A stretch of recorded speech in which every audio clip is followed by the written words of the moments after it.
Olá, pessoal, tudo bem com vocês? Gravando aqui mais uma aula de Física, ciclo 2, frente 2. Estamos resolvendo o TC. Na aula anterior, fizemos o TC da aula 33, que é a primeira aula de ondulatória do seu caderno 3, certo? Então, estamos trabalhando com a frente 2, parte de ondulatória. Fizemos toda a aula 33, aula de noções gerais sobre ondas. Então, já está feito. Hoje vamos para a aula 34, TC da aula 34. Então, enquanto você procura aí o seu TC do caderno 3, página 44, TC da aula 34, vamos ouvir uma musiquinha sensacional, hein?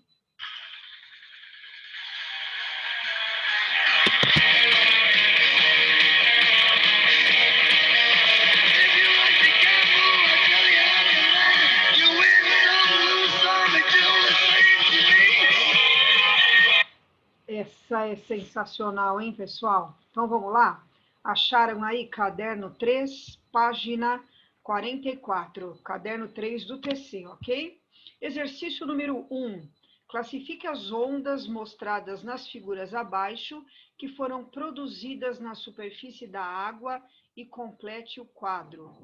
Primeira figura. Joguei uma pedra na superfície da água. Eu tenho a formação de ondas circulares. Essas ondas são classificadas como ondas mecânicas. Sempre onda na superfície da água é classificada como mista.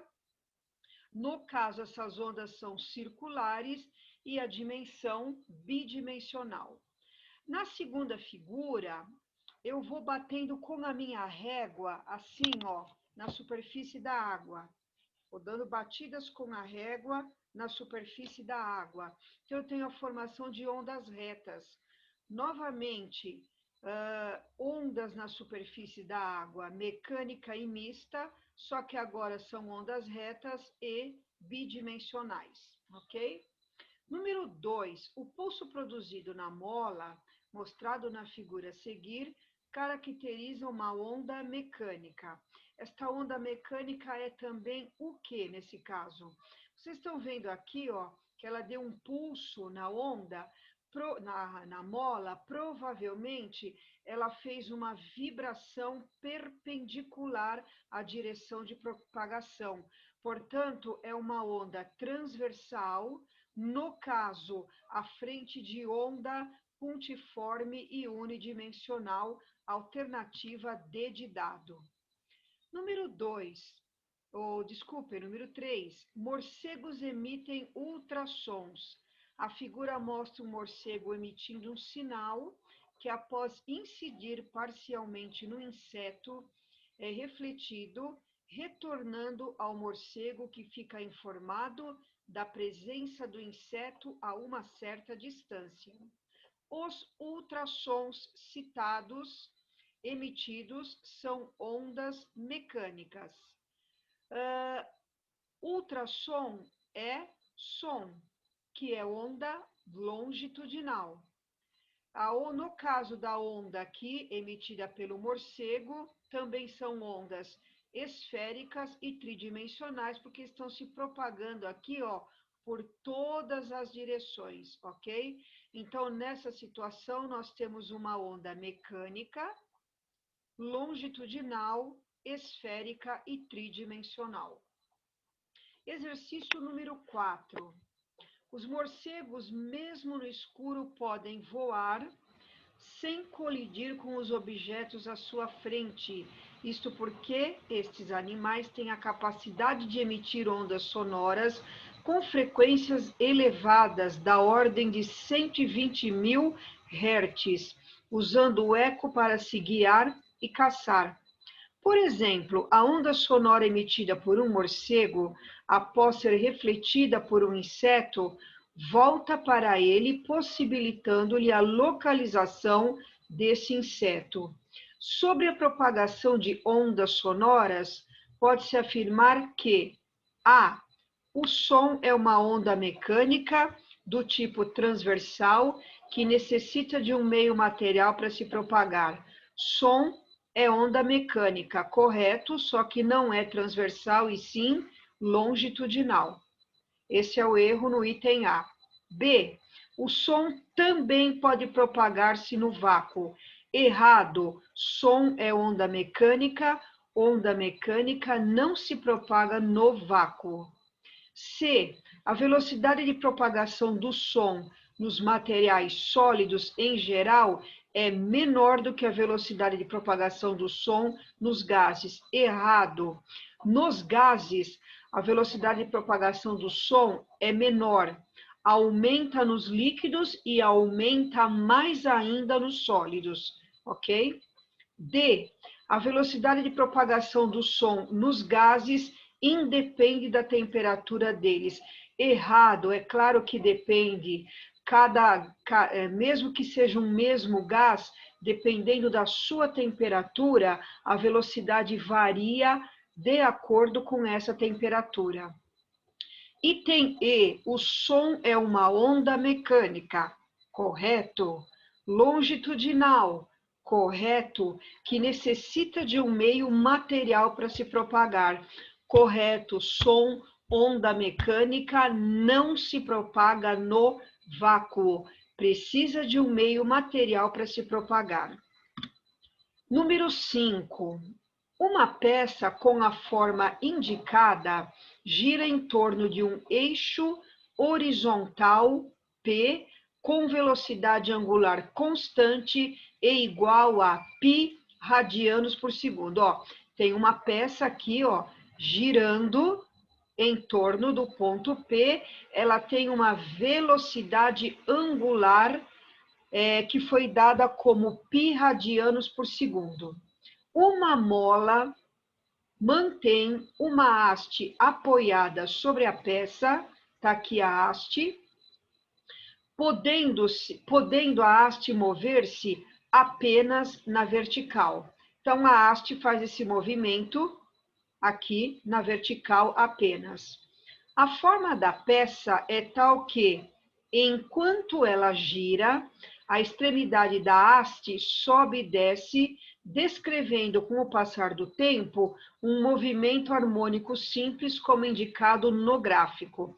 Então, conforme isto vai girando, essa peça sobe e desce. E tem aqui, ó, a mola auxiliando. Este movimento da peça está representado aqui no gráfico, o seu período. Ele pede a frequência de movimento da extremidade da haste. Então, vamos lá, gente. Em primeiro lugar, vamos fazer o cálculo para a peça. O problema disse que a peça gira com velocidade angular π radianos por segundo. Vamos lembrar lá do ano passado de movimento circular e uniforme, hein? No movimento circular e uniforme, além de o objeto ter a sua velocidade normal, que nós chamamos de velocidade escalar ou linear, que vocês representam pelo V, ele também tem uma velocidade angular. Então, acompanhe aqui a minha mão só para vocês lembrarem. O meu cotovelo, por exemplo, é o centro, que seria esse ponto P, tá? E uma das extremidades aqui é a ponta dos meus dedos. Quando eu faço isso aqui, ó, estou andando, ó, o que acontece? Vocês estão vendo que o meu braço está varrendo um determinado ângulo no espaço. Este ângulo tem uma velocidade, a velocidade do ângulo é chamada de velocidade angular e representávamos pela letra grega ômega, para nós parece um W, né?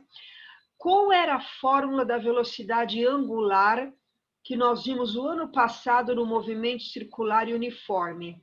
A velocidade angular é 2π vezes a frequência. O ômega, a velocidade angular, foi dada aqui, π. Então, π igual a 2π vezes f. Π cortou com π, sobrou aqui 1 e aqui 2f. 1 dividido por 2, a frequência da peça, meio hertz, ok? Só que se vocês forem olhar aqui, ó, no gráfico, o que acontece com o gráfico aqui, ó? cada volta que a peça realiza, a haste realiza 3 ciclos. Então, quando isso aqui ó, dá uma volta completa, esta haste faz sobe e desce, sobe e desce, sobe e desce 3 vezes. Como é que eu sei? Pelo gráfico, olha aqui, ó. Aqui nós temos um ciclo inteiro, ó, começa aqui, ó, acompanha a setinha. 1, 2, 3. Então, enquanto a peça dá uma volta, esta haste faz 3 vezes o movimento de sobe e desce. Então, a frequência dela é 3 vezes a frequência da peça. 3 vezes meio, 1,5 Hz, alternativa B de bola. Exercício número 6. A reflexão do som é aplicada pelos navios submarinos e alguns barcos pequenos para determinar a profundidade do mar ou a presença de obstáculos. Para isso, essas embarcações dispõem de um aparelho chamado sonar. Olha o sonar aqui, ó. Ele é instalado aqui no casco do barco. Ele emite aqui, né, um ultrassom. Ele desce, bate e retorna ao local, ao casco do barco. Imagine que um sinal foi emitido de um navio perpendicularmente ao fundo do mar e após 1 segundo o som refletido foi captado. Considere a velocidade do som na água a 1.500 metros por segundo. Qual a profundidade do mar onde o navio se encontra? O tempo de ida e volta, 1 segundo. Então, ele emitiu um som, ele desceu, voltou, retornou e gastou 1 segundo. Portanto, o tempo só de ida ou só de volta, metade de 1, meio segundo.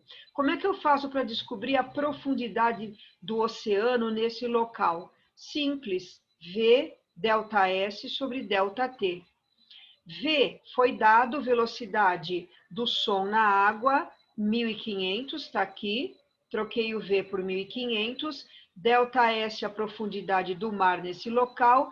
E o tempo, meio segundo. Multiplico em cruz, 1.500 vezes meio, 750 metros é a profundidade desse local aqui nessa figurinha. Exercício número 7. Em 11 de março de 2011, após um abalo de magnitude 8,9, ondas com amplitudes gigantes atingiram a costa do Japão. São os tsunamis. Podem ser causados por deslocamentos de uma falha no assoalho oceânico, por uma erupção vulcânica ou pela queda de um meteoro.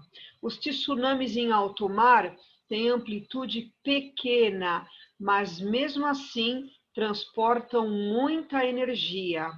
Sabe-se que a velocidade de propagação da onda na superfície da água é dada por V raiz quadrada de G vezes H. G é a aceleração da gravidade e H, profundidade oceânica local. Sabe-se também que o comprimento de onda diminui com a redução da profundidade e que a energia que se propaga na superfície da água é dada, de uma maneira simplificada, por E, energia, K é uma constante, V é a velocidade de propagação da onda e a amplitude aqui, A ao quadrado, ela vai ao quadrado, né? A é a amplitude de onda. Nesse exercício número 7, ele pede, da análise da figura fora de escala, vocês têm aí uma figura de um tsunami, né, no caderno de vocês, e supondo-se que a onda se propaga sem nenhuma perda de energia, calcule na letra a velocidade da onda em HI, na altura de 4.000 metros de profundidade, e HF na altura de 10 metros de profundidade, supondo a aceleração da gravidade 10. Bom, ele já até deu a fórmula, né? Velocidade raiz quadrada de G vezes H. Para a profundidade 4.000 metros, V é a raiz quadrada de G, 10, vezes H, 4.000. 10 vezes 4.000, 40.000. A raiz quadrada de 40.000, 200. Então, esta é a velocidade para a profundidade HI, então vamos chamar essa velocidade de VI, tá? Então, para a profundidade de 4.000 metros, a velocidade da onda 200 metros por segundo. Agora, nós vamos fazer o mesmo cálculo para a profundidade de 10 metros. Novamente, a raiz quadrada de G vezes H, o G é 10, o H agora também é 10, 10 vezes 10, 100, raiz quadrada de 100, 10 metros por segundo. Gente, faltou um M de metro aqui, tá? Acho que na hora que foi digitar não foi direitinho, pulou. Então, aqui a resposta correta é VF igual 10 metros por segundo, beleza? Na letra B, ele pede a amplitude da onda HF na profundidade HF 10 metros, sabendo-se que a amplitude da onda da onda HI na profundidade 4.000 metros é de 1,8. Como ele disse aqui no texto, ó, supondo-se que a onda se propaga sem nenhuma perda de energia, o que eu faço? Só igualar a energia, a profundidade, a energia na profundidade F e a energia na profundidade I são iguais. A fórmula ele deu, tá aí na minha página anterior. Constante vezes a velocidade vezes a amplitude ao quadrado. Então, ó, energia para profundidade F, VF AF ao quadrado. Energia para profundidade I, VI AI ao quadrado. A constante daqui é a mesma, cortou. Velocidade na profundidade F, tá aqui, ó. Achamos na letra A 10. Então, troquei este VF por 10. Amplitude na profundidade F, não sei, é o que ele pede, e a amplitude vai ao quadrado. Velocidade VI, tá aqui, ó. VI 200. E a amplitude para essa profundidade, ó, ele deu, ó, para a profundidade HI, que são 4.000 metros, a amplitude é 1,8. Então, 1,8 ao quadrado. 1,8 ao quadrado vezes 200 dá 648. O 10 passa dividindo, 64,8. Como aqui está ao quadrado, raiz quadrada de 64,8. Bom, nós sabemos que a raiz quadrada de 64 é 8, então é um número aproximadamente igual a 8. Então, essa é a amplitude da onda para a profundidade de 10 metros, que é o que foi pedido aí nesse item B. Ok, pessoal? Então, gente, resolvemos aqui o TC da aula 34 e assim seguiremos em frente. Tchau!